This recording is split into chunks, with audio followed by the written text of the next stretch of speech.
Good morning, I'm Christine, and today I want to continue my Walk in the Garden series. Today is April 8th.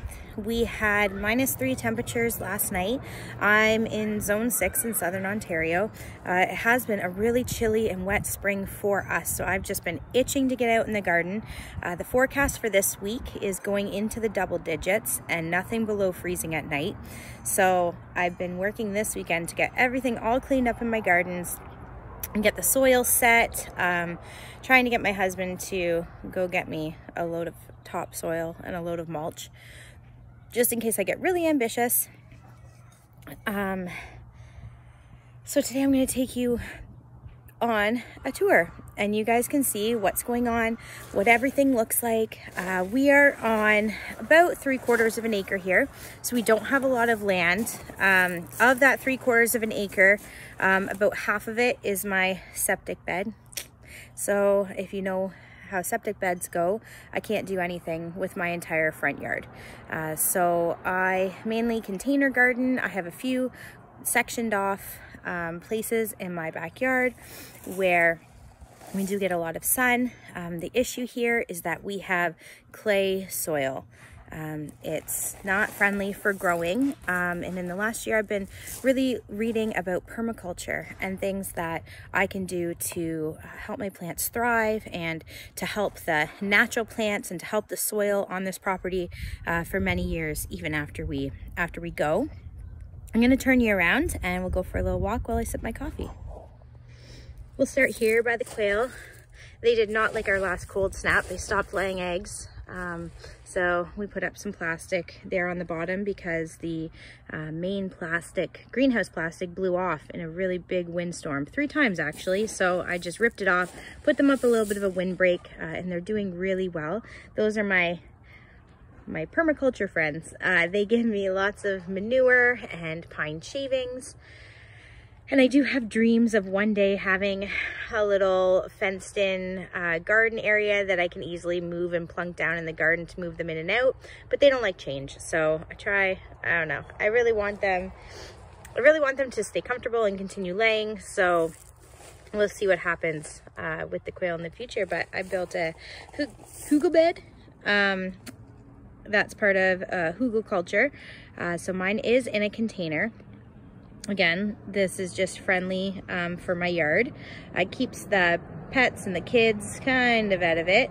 And hopefully that's now going to give me years and years of planting growth. I'm planning on setting my seeds in there this week. I'm just going to give the mulch and the soil a little bit of time to warm up because it was frozen at the garden center. So these boards here are actually along the back of my kids' play center. So it's just kind of a border to the backyard. It started off as a board that we put up on the outside of the fence because when we got our puppy, she was little, and she could fit underneath the fence. So I had to go around and make sure that everything came to the bottom of the outside of the fence so she didn't escape. And then I had a really great idea to put some garden beds in here. So in the past, what I've done in here is annuals. And as you can see, we actually, although it's been a cold, wet spring, we didn't get a super, super long, cold winter. And I have snapdragons that lived. So I trimmed them back yesterday, cleaned up around them, and I'm gonna see if they come back this year and will bloom for me. I also have in here a few calendula that I found yesterday. I'm not sure where they went, but they're already starting to come up because I let my calendula self-seed in here last year. I planted all calendula along here. Usually I plant sunflowers along here. Things that don't require too much love and attention, and I just let them kind of take over and grow for the pollinators, and then we leave the sunflowers up in the fall for all the finches that like to visit our yard. I wasn't sure what to do with this little strip this year. I got really mad at it last year. It collected weeds like nobody's business, and my husband almost whippersnipped it once on me because he got so frustrated with all the grass that grew into it. So I think this year what I'm going to do is plant borage in it. Borage will actually grow really big. It'll grow bushy. You can cut it down before it flowers if you just want to use it to enrich your soil. And the reason why borage would be such a good idea here along this little strip is because behind there is my vegetable garden. My vegetable garden this year is going to have a lot of beans and a lot of tomatoes. Those are my goal for this year. I want to put up a lot of beans and tomato sauce. As much will fit in my garden. It's not a very big garden once you start putting tomatoes in there. But borage actually gives calcium and potassium to the soil. So this actually will help the tomatoes thrive. I think it prevents blossom end rot, if I'm saying that correctly. So we'll see if the borage does really well here. And of course, I'm going to intersperse that with sunflowers and calendula again, because I love having calendula to dry, to use in oils. And we'll go back and we'll check out the vegetable garden and see what's happening. About a month ago, I came into my garden and I saw that my parsley was still doing really well. Parsley will usually overwinter here. It doesn't always do great. So because I knew we had some more really cold weather coming up, I got these plastic panels from a girlfriend of mine. They were actually old panels from COVID that kids used in their school desks, I guess. And she managed to acquire a stack of them, didn't have any use for them. So I said, oh, maybe I'll find something for them. So brought them home and look at that. They work perfectly for this. So my parsley has actually been thriving this spring. It's beautiful. I've been using it already and everything.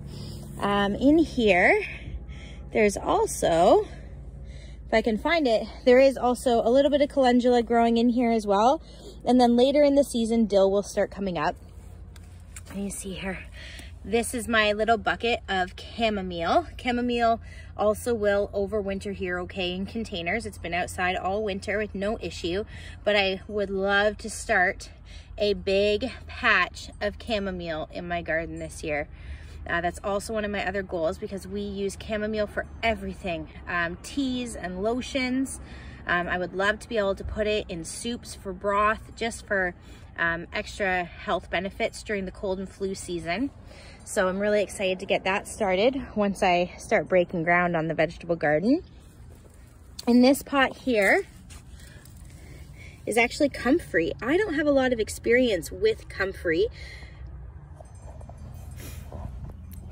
I really do believe that God brings people into your life for the sole purpose that He needs them to be in your life for. He will bring people in and out of your life. And as I've gotten older, I've become really appreciative of that flow of people and what it's meant to enrich my life. So this comfrey, and why I'm telling you that is I got into quail last year, and I ended up selling some quail to a woman from about 45 minutes away. She came out and we got to talking, and turns out she's also really knowledgeable in the area of herbalism and has dabbled in that a little bit. And she had asked if I had ever heard of comfrey, and I said, no, I don't know what that is. And she said that she is surprised that people in this area don't use it more or grow it more, because it grows really well here. And it's such a good medicinal herb. And I think mostly it's recommended that you use it for lotions and salves. And I'm going to do more research on that this year. I don't know. But the next time she came out to get some quail from me, she brought me a cutting, she spliced off a section of her calendula from her garden. And she just said, let it overwinter in the pot. It'll be fine. And it looked really dead really fast, and I was very concerned. But as you can see, it's coming up and I'm really excited. I guess comfrey can grow really, really big. It can have really big leaves. So I'm gonna turn you around. I'll show you. Plan to put it is over here. I've got a few things already on this side of the garden that are perennials. So I want to keep my perennials and my annuals separate in my garden so that I can treat the soil differently in those areas as needed. Till, and I don't plan on tilling this garden at all. But if I do need to dig up a small section for something like carrots, I don't want to have to worry about disturbing the roots of my perennials. So as you can see here, I have my Maggie plant. I think it's known as lovage technically. We call it a Maggie plant because my husband is Dutch, and it smells like a spice called Mekkie that he puts in his soup. It's kind of like a salty, flavorful, almost like a Dutch soy sauce. So that's what we call this plant, and I absolutely love it. I saved the seeds last year, and the seeds are almost like fennel. That's what the closest thing you could compare it to. I dry the leaves and I use the leaves in soup, or you can freeze all the stalks, and it's a spring plant. So I will get 2 or 3 cuttings out of it. Usually I sell bunches to people because it's so flavorful. You really don't need a lot. And I think probably next year my Maggie plant is going to be ready to split, because this will grow 3 feet high or more if I let it, and it will actually turn to a giant bush. The nice thing about it though is that it's done. By June, you can cut it right back to the ground and you'll be done with it, and you'll have all of this extra space here in the garden to plant whatever you want. This stick here is a butterfly bush. So it's actually a native Ontario milkweed butterfly bush with the orange flowers, I think. I hope anyway. I dug it up out of my garden yesterday, and I'm pretty sure that's what it is. So we'll see. Put it there for the pollinators. We'll see what it amounts to. And then back up a little, you can kind of see what we've been up to. I wanted one of those fancy Pinterest arches in my garden, like you see everybody doing on the farms. And my husband was like, it's not gonna work. It's just not gonna work. So we priced out a little bit of wire. It was insanely expensive, anything that I wanted to build. And my husband's like, oh, don't you just want to go to the store and buy the peas to can this year and the beans? And I was like, no, I want to grow them.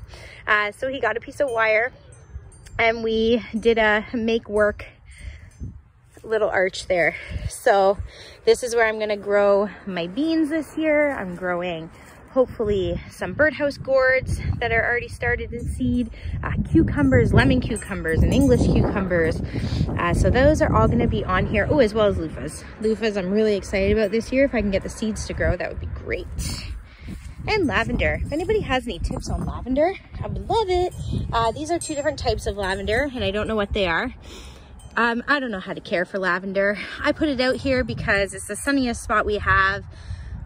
It's not awake yet for the year, I understand that, but I don't know if I should have cut it back, or if you cut it back in the fall, or what you're supposed to do with it. My lavender, I buy them and then they just seem to die. So we tried 2 different varieties last year. It looks like this back variety actually is doing better. As you can see there, it's coming back to life a little bit. There we go. It looks actually quite nice. So we have some plans. Mostly right now, it's just dreaming. I can't plant anything here until the end of May. And even sometimes at the beginning of June, we will get a frost. We still get 1 frost day. So I'm just gonna kind of monitor the weather and see what it's doing. Got my seedlings started inside. And got my jostaberry bush. It's actually doing really, really well. I don't really know what a jostaberry is either. There we go. The kids picked this out at the garden center last year. Then they said they wanted to grow jostaberries. And I said, okay, the tree can grow 6 feet high. Where am I going to put that? So it got a center spot in this garden. Now, because this garden is full sun all day, every day, it dries out quite a bit. So I'm hoping to prune this jostaberry into more of a tree, and just give a little bit of shade, a little bit of relief to the soil and the garden as it grows. So I have this little strip of lawn beside my driveway, which probably technically doesn't even belong to me, but I plant on it anyway. So this is my pear tree. It's a little funny looking. I accidentally broke a branch off of it last year. I think it's either a Bartlett or a Flemish Beauty pear. And also, I'm gonna have to learn more about pruning fruit trees this year, because I don't know a lot about that. This is my apple tree. Don't ask me what kind of apple tree it was. This is why it's a really good idea to keep a journal, which I will also be starting this year. because I don't remember what I plant. As you can see with the butterfly bush in the fall, I probably thought, hey, I'll remember what this twig in the ground is because of where it was located. I didn't remember what the twig in the ground was. And because I like to, these are going to be magnolia shrubs. I don't know how well they did out here by the road.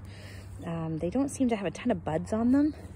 This one has more, but we'll see as it goes on how they do. Anyway, because I want to try to use some of the principles of permaculture, we had a crabapple tree out here that was dead. It was just too old.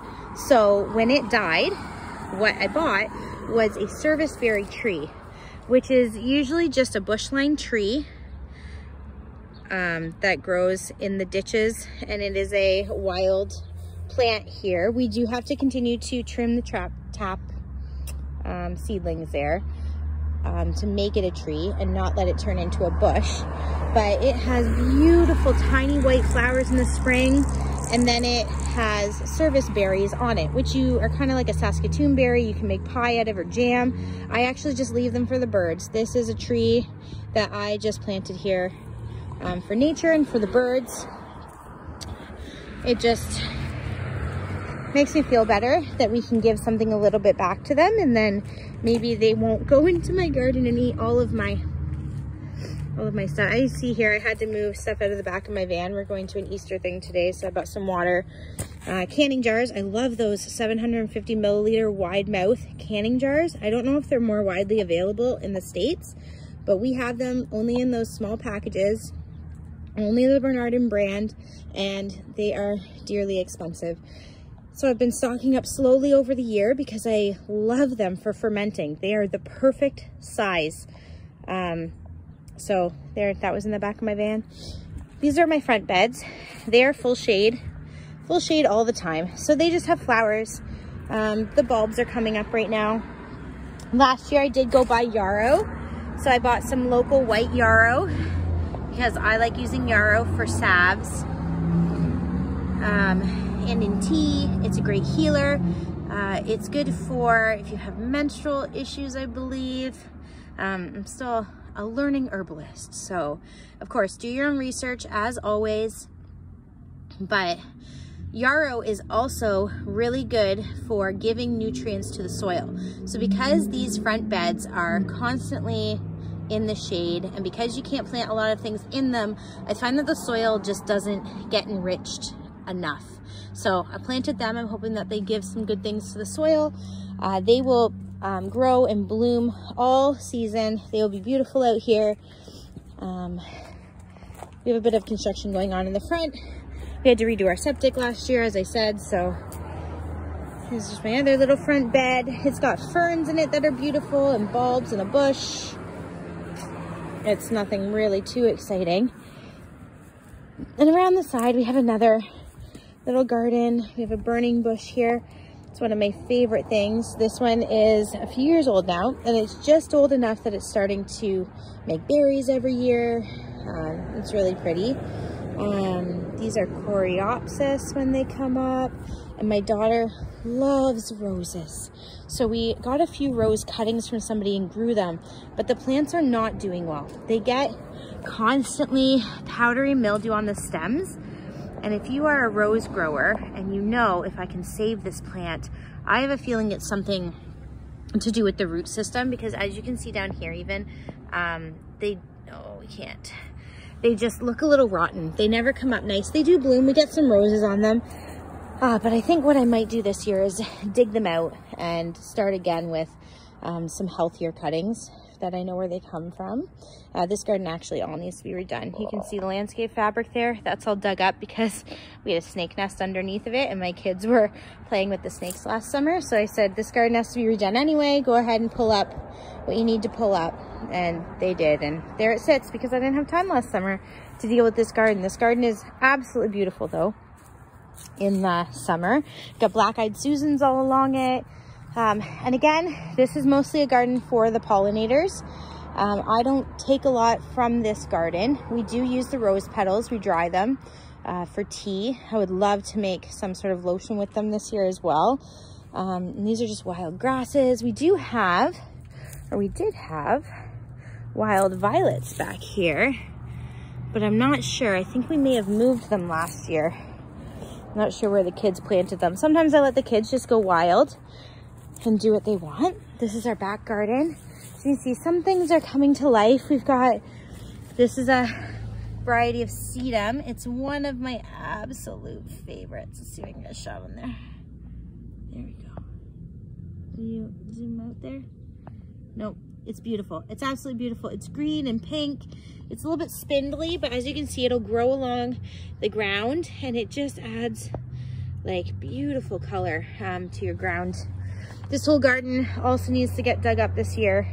I think I might put in a couple raised beds. Again, this is difficult because our cistern's underneath of it. So quite a bit like of this underneath is cistern. So the dirt is only 6 inches deep. So there's not a lot I can plant here. We may take it out and plant some raised beds instead. I didn't used to be into growing food, and I'm starting to get more into wanting to use the space that we have to grow food. The kids absolutely love harvesting their own food from the garden. So it's something that we're going to get more into. This garden, as you can see, has sunk way down this year. Just kind of keeping my eye out for snakes, because usually they do live back here. And I don't mind snakes, but I really don't want to have one sneak up on me. So we have strawberries in here. And a little bit of sedum that I dug up from somewhere last year and didn't know where to put it. Dandelion that I leave out, and hens and chicks, which do really well back here because this garden gets full sun. It gets super hot and super dry in the summer, and the hens and chicks just absolutely love the drainage from this garden bed. Anything else growing in here doesn't love it. So we'll see what we end up doing with these garden beds. I think they're staying even if we do build something else back here. And this monstrosity of a bush, you can see it's bright green. It's beautiful. It is a Japanese double rose bush, I believe. It's actually not a rose at all. And the flowers on it look like tiny yellow pom-poms, and they are the cutest. This bush spreads and will grow. So I got a tiny little clump from my mom a couple years ago. And as you can see, it actually somehow is growing now in 2 spots. So that's what I'm gonna have to dig up all together and move somewhere. Oh, 3 spots, oh, 4 spots. Yep, it travels by rhizomes, I believe. So it does spread, and you can cut this down 2 or 3 times a year. If you cut it down after it blooms in the springtime, you will most likely get fall blooms on it again, which is something I love about it. I want to plant it more out front. Just a really low maintenance, beautiful, beautiful shrub that I don't think enough people make use of in their garden space. It doesn't have to be this big. We do cut it back quite a bit. We do cut it back 3 times a year, right to the ground, and it just comes right back up. Over here in this little bed, you see the chives are up. So chives are up already. Hello, chives. And oh, and oregano is up too. So I have oregano. So I have 2 types of oregano. Oregano with white flowers and oregano with purple flowers. I don't know what the difference is. So if you know what the difference is, you shoot me a message and let me know. It would kind of be nice to know what exactly the difference is with them. Oh, and I think these are New England asters coming up. I did let a few of them grow as well. And in here we have purple echinacea. I leave the seeds on all winter and fall for the birds, because the finches will come over here too, and they will eat all of the seeds out of these spiky little echinacea pods. And because these are also native, the birds know just what to do with them. Daffodils are coming up, tulips are coming up. The holly bush stays green all year. Holly bush I bought years and years and years ago. We have a male and a female, and it doesn't do anything. It does not bring me joy anymore. So if you are somebody who wants a holly bush, you're more than welcome to come on over and dig this sucker up and take it back to your house, because I don't think it's going to be surviving the garden renovation. Our picnic table usually isn't here, but we've got a few other projects on the go, which we needed to move the picnic table for. Whoops, spilled my coffee. These are a couple buckets of mint. Oh, somebody ran over my daylilies. So this big bucket will all be peppermint. The little bucket is apple mint. If you have never had apple mint, highly recommend it. It is beautiful. It dries well. You can use it in tea. We use it fresh all summer long in our water. Sometimes I'll toss a leaf in smoothies. Just makes everything really fresh. Daylilies, just for beauty. And in the back garden here, we have so many things coming up. So this garden gets full sun as well. So as you can see, things are much farther along here than they are out front. Columbine. So this columbine will be white. In my other gardens, I do have columbine that is native to our area. Ooh. All right, let's take a little peek here. So I'm gonna show you a pest that I had to deal with last year, and clearly somehow they have overwintered. These are lily beetles, and they eat your lilies until there is nothing left. So unfortunately, I'm gonna have to just stop this and take care of these for a second. If anybody has any advice on how to get rid of lily beetles once and for all, that would be amazing, because they decimated my lilies last year, and I sprayed and I sprayed, and as you can see, they overwintered somewhere and they're back. So we're gonna have to maybe get some spray this year. I like to make an all-natural bug spray with some Castile soap. So we'll see. I may have to upgrade it to some sort of organic insecticidal soap or something. I also have neem oil. Maybe, I don't know, if anybody has a good recipe for anything with neem oil, that will definitely kill these. Oh, I see one that I missed. Oh, they just burrow down in there. They prefer not to be squished. So, oh, there's two of them I missed. They were hiding under a twig. There they are. They're red. They're awful little critters. Usually I'm all for letting things live, but honestly, these guys 100% just decimate your lilies. They don't leave anything. So unfortunately, I am not willing to sacrifice. There we go. Sorry, I don't know what you were looking at there while I was killing those. I'm not willing to sacrifice my lilies. This garden is actually mostly lilies, which is why they're here. We also have a worm that gets into the columbine every year as well. So I do usually make up a spray with Castile soap and neem oil, spray it on the columbine as time goes on, or I cut the columbine down to the ground. It'll come back again. Sedum's up, more columbine. These are also lilies. So I have Asiatic lilies in here, tiger lilies. I'm not a lily expert. I don't know the differences really, but the beetles haven't got into this section yet. They did last year, so I'm sure they will find their way over here. This is porcupine grass that's still dead. The stuff coming up is alum bulbs. They're just big and purple and just wonderful for the spring. We usually cut them and dry them, or the kids use them as magic wands. We have a little bit more lilies over here. And then one of my favorite things, forget-me-nots. Yes, I planted forget-me-nots on purpose in all of my gardens. I love them. I love them. I love them. They're back there. I plan on letting them take over as a ground cover. And what I absolutely love about them, is that they are an early food for pollinators. They remind me of my Vistama because she used to have them growing all on the one section of her lawn, and they will forever remind me of her. We had them in our first house in the garden. They just came with the house, so it will forever remind me of that. So my love of forget-me-nots is a little bit nostalgic. I know some people absolutely hate them, treat them as a weed. I welcome them. They are a great part of the garden. Just in their beauty. Their leaves are fuzzy and green. I don't know. They're fun. I love them. They have little blue and pink flowers. I think some of them are blue, some of them are pink. Some of them are kind of almost purple. Oh, there's one right there. Let me flip you around and show you. So you can see there, that's just the tiniest little forget-me-not flower. So shortly, these should all be in flower.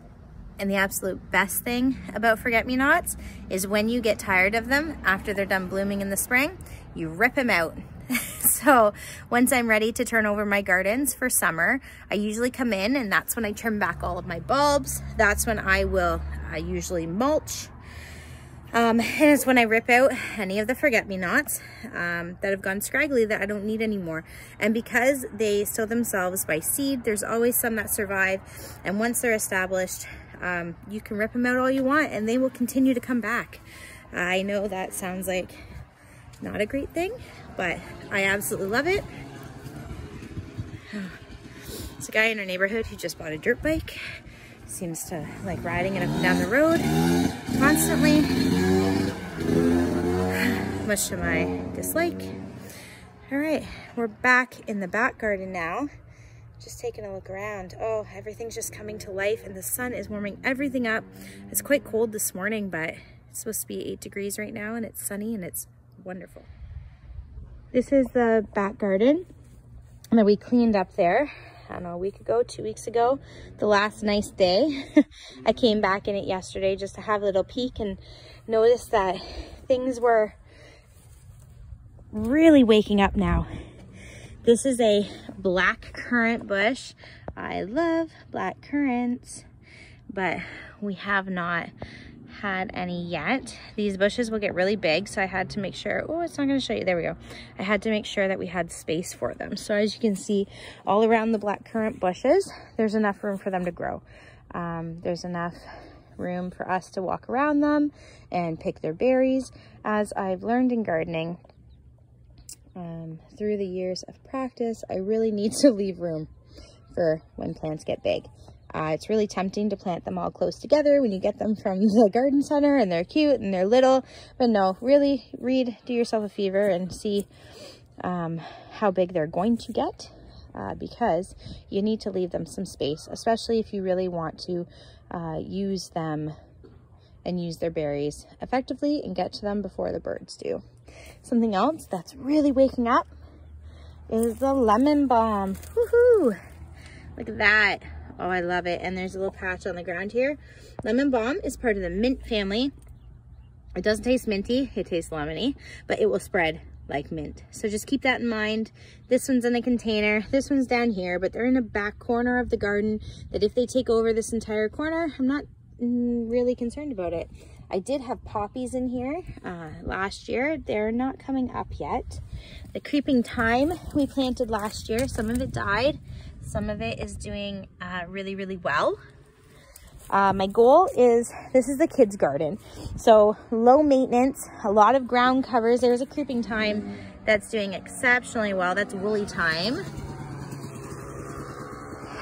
Blueberry bushes that aren't doing well. I don't know. I can't seem to grow blueberry bushes either. This is my last year trying to make blueberry bushes work. I'm all for supporting the wildlife, but the bunnies keep eating them and it's driving me insane. And all they want to eat are these blueberry bushes. So as you can see, again, they've come in here and they've nibbled off. I thought we didn't have a lot of bunnies in here, but it just takes one bunny. They've nibbled off all the twigs there. We have one green stem. I don't know. If these blueberry bushes don't work, we just won't be blueberry growers. We will rip them out and I will put in a couple extra currant bushes because we love currants. Here we have a little bit of lamb's ear, just some ground cover. And then I did a really silly thing and I introduced wild garlic to my garden. Now, if you are somewhere that has wild garlic as a native plant, you know that native plants tend to grow really well in gardens. So all of these tiny little green things that look like chives, they are in fact little garlic. So they will not form. Let me see if I can get one out here. Okay, come on out. They will not form a bulb like a traditional garlic. Oh, this one might be an onion. Nope, that's a garlic. They form this tiny little bulb. So this is a really early bulb, of course. It will not get much bigger than this though. And when you open it up, they are reddish and white, and they are spicy, so spicy. They are like spicy garlic. That's what I would call them, but they're wonderful to eat. And we use the tops as chives, and I'm really excited this year to be able to have these to use in fermenting, because I feel like I could just throw a couple, he'll come back if we just cover him up there for a minute. They're everywhere. I will probably have to rip some of them out for sure. There's a big clump over there that I ate. Anyway, I'm gonna use them for fermenting, because I think just like one little spicy bulb chopped up in a thing of fermented pickles would be amazing. And I don't grow garlic, my dad does, so I get some from him every year. But being able to have something in my backyard that I grow, the only downside is that they look a lot like daffodil sprouts. So when the kids are picking them, I always tell them you need to pick them and you need to smell them. If they do not smell like garlic, they are daffodils, so don't eat them. But it's good for kids to learn things like that. And over here, a girlfriend of mine moved last year and didn't move her rhubarb bush, just that I could have a little section of it. So the kids actually pulled it out twice last year when I told them to weed the garden. So we're gonna have to have a little talk this year, but I did not know this is what rhubarb looked like when it started growing in the spring. It is so cool. So I'm just learning new things right along with you guys. So we'll see. We might get like one rhubarb stalk this year and we'll make something out of it. And we'll let it grow and grow. Over here, I've got some peonies that are coming up. We planted peonies back here because we had to dig up around our house one year, and I had to dig up all the beautiful peonies that came with our property. And when I dug them up out of this temporary spot and put them back, I missed a root. And so now they just grow here. And I let them because they are beautiful. There's walking onions in the back there, or perennial onions in a pot that are gonna go in this area too. Onions seem to like this little corner. Some strawberry plants. I'm not sure how the strawberries are gonna continue to do with the wild garlic. I don't really know if they're very well companioned or not. So we are gonna do a strawberry container this year. The Logan berries aren't coming up yet. Red currant bush isn't doing a whole lot. It's thinking about it. Appreciated the trim I gave it, I'm sure. And we've got a few little raspberries coming up. You see the little green growth down there? Yeah, there we go. Those are our raspberries. Our raspberries, we just let them grow wild in here, and they do what they want to do. So it might still look dead, and ooh, it might look like the bunnies also ate my tulips. Oh, bunnies. We had a giant bunny in here last week, and I'm all for the nature, but I don't know. Bunnies love tulip tops. It's okay, they'll still flower. We'll let the bunnies have the tulips. I'd rather they eat the tulips than the blueberry bushes, but apparently we just ate both, so. Well, that concludes our garden tour for today. My coffee's almost done, and I really wanna get working on those strips of land there behind the play center again. I'm gonna shovel in some hot or non-composted quail manure that, well, it's composted a little. It's from probably the middle of the winter. So it's had a couple months, but not long enough. It should have more time. Shovel some of that into the troughs, and then I have one extra bag of dirt from the garden center. I top it up with dirt, and I bought an extra bag of mulch so that I can actually mulch that, because I want to get my borage in now, actually. It will do just fine. It can handle a little bit of light frost, and then it can establish and start to give some of those wonderful nutrients to the soil before I bring out tomatoes and beans at the beginning of June. All right, well, I hope you guys are having a wonderful spring. I hope you are also able to get out. Just know that you don't need a big yard to do to do things. You can do stuff in containers. You can find nooks and crannies and crevices and borders, and you can plant stuff in it. You can be intentional, and if you plant something, like I often do, and in 2 years it doesn't function for your family, or it's not serving your garden, you can give it to a friend. You can take it out. You can try something new. So don't be afraid just to get out there and get your hands in the dirt and start making mistakes, because that's how we all learn and grow. All right, have a good one.